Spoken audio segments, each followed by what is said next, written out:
Hello दोस्तों, नमस्कार। आप सभी का स्वागत है आप सभी का अपने यूट्यूब चैनल परीक्षा की शिक्षा में। आई होप कि आप सही अच्छे होंगे, आपकी तैयारी एकदम अच्छे तरीके से चल रही होगी। तो जो बच्चा क्लास में पहली बार है उनको बता दिया, हमारे चैनल में देखिए बीएड परीक्षा 2023 की तैयारी हम रेगुलर बेसिस पे करवा रहे हैं।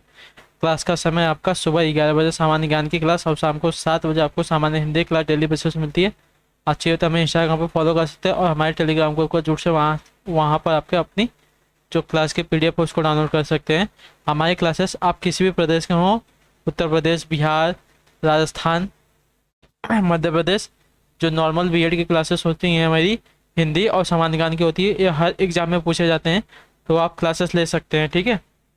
आप किसी भी वर्ग के हों, साइंस वर्ग, कॉमर्स वर्ग, आर्ट्स वर्ग, किसी भी वर्ग के हों, हमारी क्लासेस जो होती हैं वो ले सकते हैं, ठीक है। तो चलिए स्टार्ट करते हैं। आपका फर्स्ट क्वेश्चन है जीके जीएस का। फर्स्ट क्वेश्चन आपका, सूर्य के विकिरण का पराबैंगनी प्रकाश किसकी परत के कारण पृथ्वी के वायुमंडल में नहीं पहुंचता? बताइए। सूर्य के विकिरण विकिरण का पराबैंगनी प्रकाश किसकी परत के कारण पृथ्वी के वायुमंडल में नहीं पहुंचता? तो आपका उत्तर हो जाएगा ओजोन परत के कारण, ठीक है। जो ऑप्शन आपका यहाँ पे सी दिया गया है, आपका राइट आंसर। जो उसकी पराबैंगनी किरण होती है बहुत ही हानिकारक होती है, और जो ओजोन परत होती है उसके कारण जो आपका जो पराबैंगनी किरण होती है वो हमारे मतलब पृथ्वी की सतह पर नहीं पहुंच पाती है। अगला है आपका दूसरा नंबर क्वेश्चन। सेकंड है, किस चीज को अधिक खाने से ही केवल पृथ्वी की अधिक जनसंख्या का भरण पोषण किया जा सकता है? बताइए। किस चीज को अधिक खाने से ही केवल पृथ्वी की अधिकांश जनसंख्या का भरण पोषण किया जा सकता है?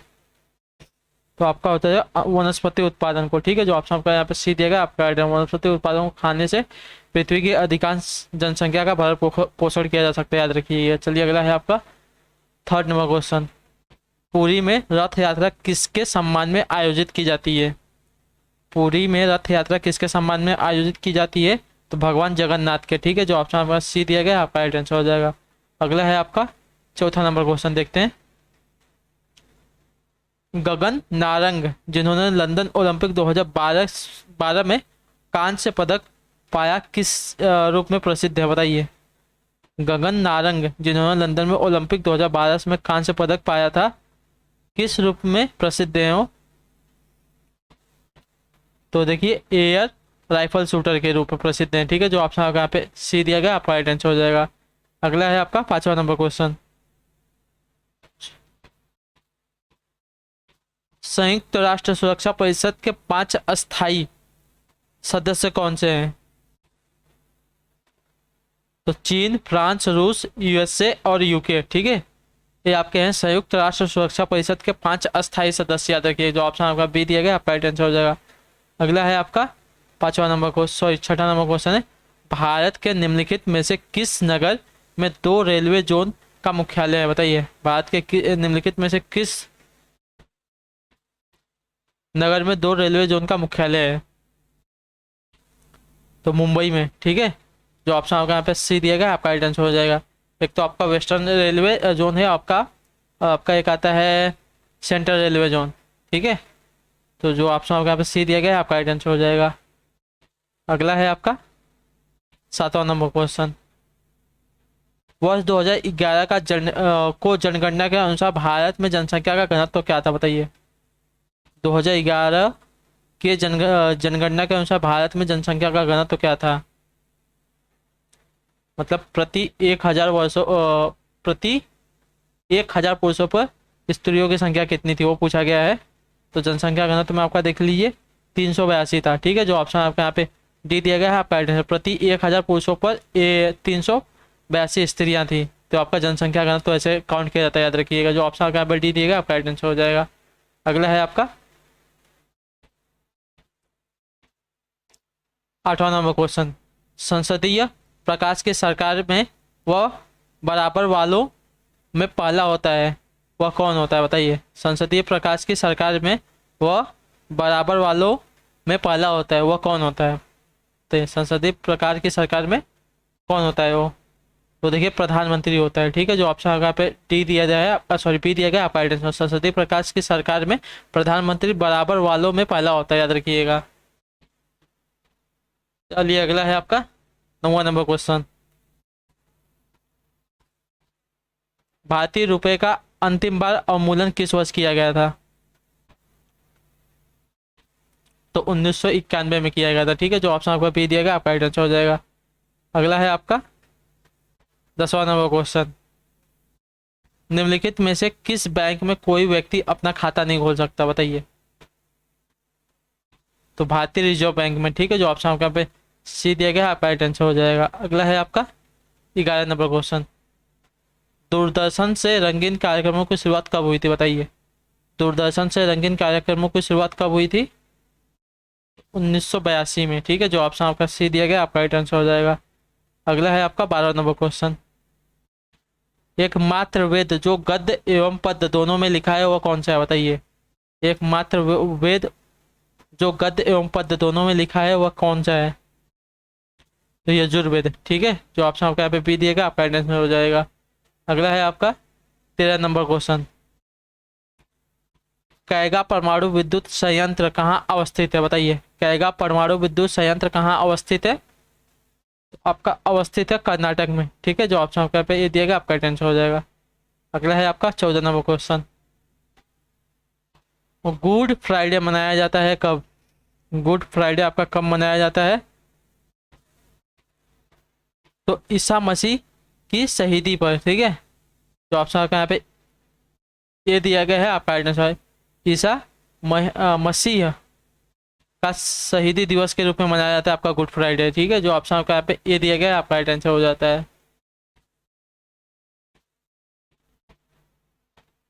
15 नंबर है आपका। पोंगल किस राज्य का मुख्य त्योहार है, बताइए? पोंगल किस राज्य का मुख्य त्योहार है? तो पोंगल की बात करें तो आपका तमिलनाडु राज्य का। ठीक है, जो ऑप्शन आपका बी दिएगा आपका राइट आंसर हो जाएगा। बहुत ही महत्वपूर्ण त्योहार है तमिलनाडु का। आपका 16 नंबर है।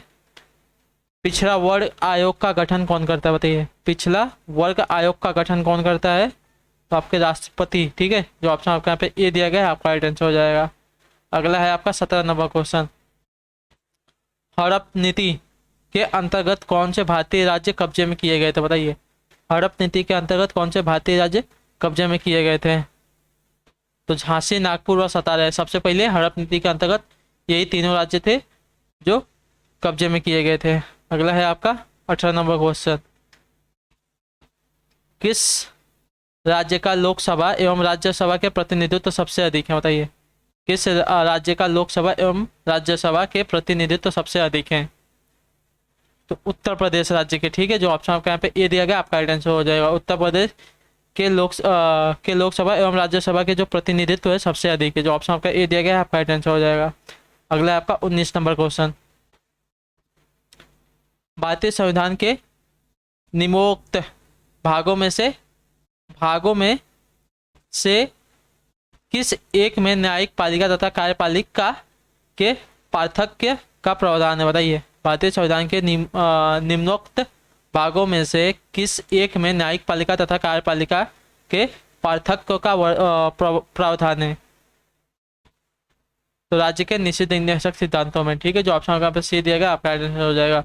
भारतीय संविधान के राज्य के नीति निर्धारण सिद्धांतों में आपका न्यायपालिका तथा कार्यपालिका के पार्थक्य का प्रावधान दिया गया है। तो जो ऑप्शन यहाँ पे सी दिया गया है आपका राइट आंसर हो जाएगा। अगला है आपका 20वां नंबर क्वेश्चन। भारतीय संविधान की संशोधन प्रक्रिया किस देश के संविधान से प्रभावित है, बताइए? भारतीय संविधान की संशोधन प्रक्रिया किस देश के संविधान से प्रभावित है? तो दक्षिण अफ्रीका से। ठीक है, जो ऑप्शन यहाँ पे टी दिया गया है आपका राइट आंसर हो जाएगा साथियों।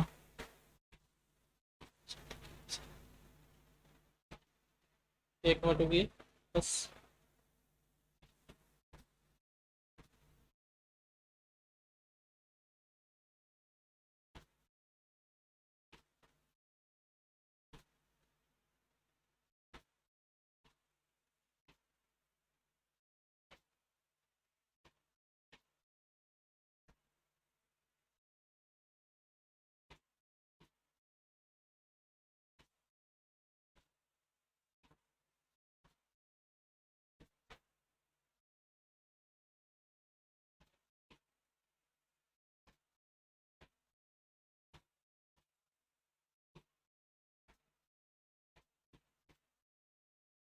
बस एक मिनट रुकिए।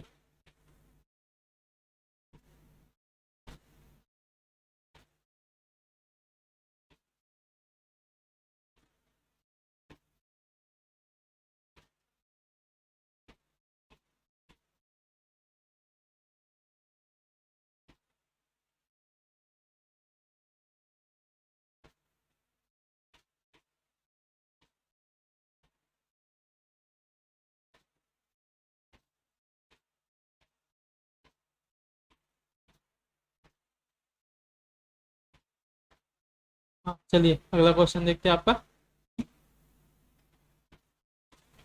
21 नंबर, स्वतंत्र भारत के प्रथम वित्त मंत्री कौन थे? स्वतंत्र भारत के प्रथम वित्त मंत्री कौन थे? तो स्वतंत्र भारत के प्रथम वित्त मंत्री आपके डॉक्टर जॉन मथाई थे। ठीक है, जो ऑप्शन आपका यहाँ पे ये दिया गया है, आपका राइट आंसर हो जाएगा। अगला है आपका 22 नंबर, 22 नंबर है, ठगी प्रथा के उन्मूलन से संबंध गवर्नर जनरल कौन है? बताइए। ठगी प्रथा के उन्मूलन से संबंध गवर्नर जनरल कौन थे? तो आपके लॉर्ड विलियम बेंटिक थे। ठीक है, जो ऑप्शन आपके यहाँ पे ये सॉरी बी दिया गया, आपका राइट आंसर हो जाएगा। 23 नंबर है,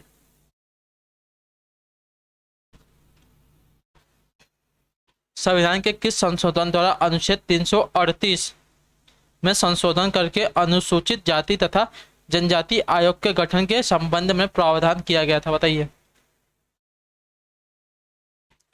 तो 65वें संविधान संशोधन में। ठीक है, जो ऑप्शन आपका सी दिया गया है, आपका राइट आंसर हो जाएगा। नेक्स्ट है आपका 24 नंबर, 24 नंबर है, किसके समय में कंधार हमेशा के लिए मुगलों के हाथ से निकल गया था? बताइए।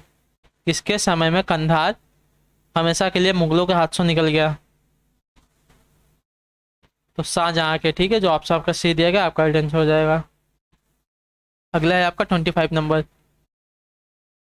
निम्न में से किस शासक का काल संगमरमर का काल कहलाता है? बताइए। निम्न में से किस शासक का काल संगमरमर का काल कहलाता है? तो शाहजहां का काल। ठीक है, जो ऑप्शन आपका पे बी दिया गया है, आपका राइट आंसर हो जाएगा। तो इसी के साथ जो आपकी क्लास है यहाँ पे समाप्त होती है साथियों। आई होप कि आपको क्लास अच्छी लगी हो। हमें कमेंट करके बताइएगा आपको क्लास कैसी लगी। बाकी आपका कोई भी डाउट हो हमें कमेंट में पूछ लीजिएगा, और इसका जो पीडीएफ है हमारे चैनल पर अपलोड कर दिया जाएगा, वहाँ से आप डाउनलोड कर लीजिएगा। और हम जो बच्चा क्लास में पहली बार है उन सभी से रिक्वेस्ट है, चैनल को सब्सक्राइब कर लीजिए, क्लास को लाइक कर दीजिए, और चैनल को अपने दोस्तों के साथ शेयर कर दीजिए। बाकी हम आपसे मिलते हैं आपकी अगली क्लास में। तब तक के लिए टाटा बाय बाय, जय हिंद, जय भारत। आपसे का शुक्रिया क्लास से जुड़ने के लिए साथियों।